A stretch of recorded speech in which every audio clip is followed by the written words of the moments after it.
عالم آب و خاک میں تیرے ظہور سے فروغ، ذرہ ریگ کو دیا تو نے طلوع آفتاب، شوکت سنجر و سلیم تیرے جلال کی نمود، فخر جنید و بایزید تیرا جمال بے نقاب، اور تیری نگاہ ناز سے دونوں مراد پا گئے، عقل غیاب و جستجو، عشق حضور و اضطراب، اور شوق تیرا اگر نہ ہو میری نماز کا امام۔ علامہ کہتا ہے نماز فرض ہے، اگر شوق ان کا نہ ہو نماز کا امام، میرا قیام بھی حجاب میرا سجود بھی حجاب، اگر میرے ووٹ کا شوق حضور کی ذات اور عزت کے لیے نہ ہو تو وہ بھی حجاب، ہر چیز بے حجاب۔ اور ہمارے مفتی صاحب نے کہا کہ ان پر کریک ڈاؤن ہوا، وہ اسمبلیوں سے بھاگ گئے ہیں، میں ان کو سرداروں کو، وڈیروں کو، زرداروں کو کہتا ہوں اب محمد عربی کا دین آ رہا ہے، وہ تو اسمبلیوں سے بھاگے تھے، تم ملک سے بھاگو گے۔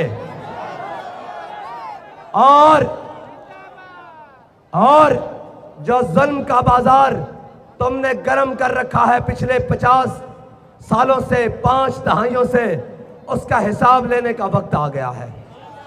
اور یہ پاکستان کسی بلاول ہاؤس کے لیے نہیں بنا، یہ پاکستان کسی جاتی عمرہ کے لیے نہیں بنا، یہ پاکستان کسی بڑی گالا کے لیے نہیں بنا، یہ پاکستان بناتے وقت ہمارے بڑوں نے نعرہ لگایا تھا کہ بٹ کے رہے گا ہندوستان، بن کے رہے گا پاکستان، اور پاکستان کا مطلب کیا؟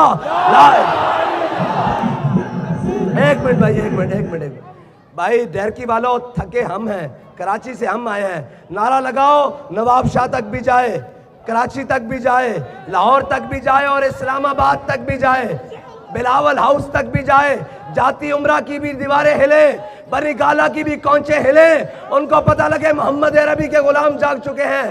پاکستان کا مطلب کیا؟ اچھا صاحب، پاکستان کا مطلب کیا؟ دستور ریاست کیا ہوگا؟ اور ایک آئے کہتے ہم روٹی کپڑا پکان دیں گے، دوسرے آئے کہتے ہم ترقی دیں گے، 50 روپے کے سٹامپ پر ملک سے بھاگ گئے، تیسرے آئے کہتے ہم تبدیلی دیں گے، وہ جناب روتے پھر رہے ہیں۔ میں نے کہا ہمارے قائد نے ہمیں بتایا تھا کہ مستند رستے وہی مانے گئے جن سے ہو کر تیرے دیوانے گئے۔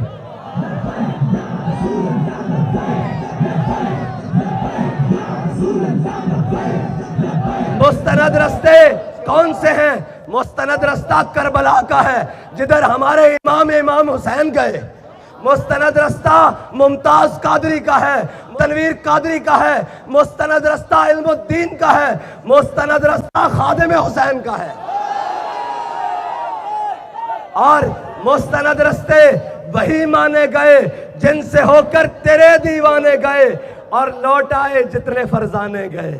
ہیں جی، کہتے ہم آزادی مارچ لے کر جا رہے ہیں، گجر خان بھی کراس نہیں کیا، اور پھر کہا گولی لگ گئی ہے، ہم نے کہا چلو لگ گئی ہے اب تو ٹھیک ہو گئے، پھر کہا اچھا ہمارے سیاستدانوں کو بیماری کیا ہے؟ جب مشکل وقت آئے تو یہ ویل چیئر پر بیٹھ جاتے ہیں، ہاتھ میں سوٹی۔ زرداری صاحب بھی بڑے معصوم، وہ جب بھیڑیے کے دانت گر جائے نا تو وہ بھی غاروں میں بیٹھ کر اللہ اللہ کرتا ہے، ساری زندگی گوشت نوچ نوچ کھاتا ہے، جب دانت گر جائیں تو وہ بھی اللہ اللہ کرتا ہے جی۔ اور اسی طرح جناب عمران خان، اس کی بھی باری جب امتحان کی آئی تو ویل چیئر پہ بیٹھ گئے، اور جب ہمارا بابا امتحان کی باری آئی ویل چیئر پہ بیٹھا تھا، گولیاں برس رہی تھی، اور ہر چیز ظلم و ستم، چیلنج، گولیاں ہیلی کاپٹروں سے بھی برس رہی تھی، اور کہہ رہا تھا ستم کر ادھر آ، ہنر آزمائے تو تیر آزما، تو تیر آزما ہم جگر آزمائے۔ ایسے نہیں لبیک، ہاتھ اوپر کرو، ہاتھ اوپر کرو۔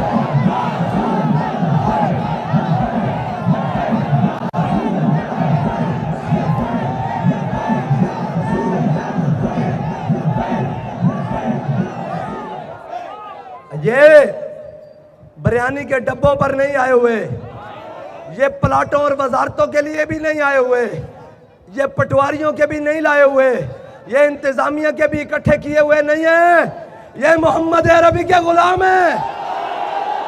جو محمد عربی کا غلام ہے ہاتھ کھڑا کرے۔ آپ کو کسی مفاد کے لیے لایا گیا ہے؟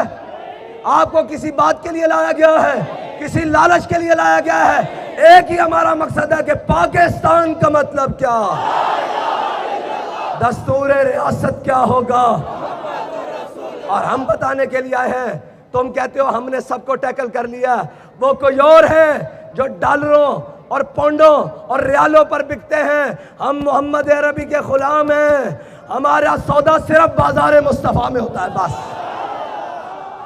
اور اگر کہتے ہو لبیک یا رسول اللہ کہنا جرم ہے، پاکستان کی بقا کے لیے نکلنا جرم ہے، پاکستان کے بچانے کے لیے نکلنا جرم ہے، تو یہ جرم ہم ہر بار کریں گے، 100 بار کریں گے، سرے بازار کریں گے، اگر وقت آیا تو سرے دار کریں گے۔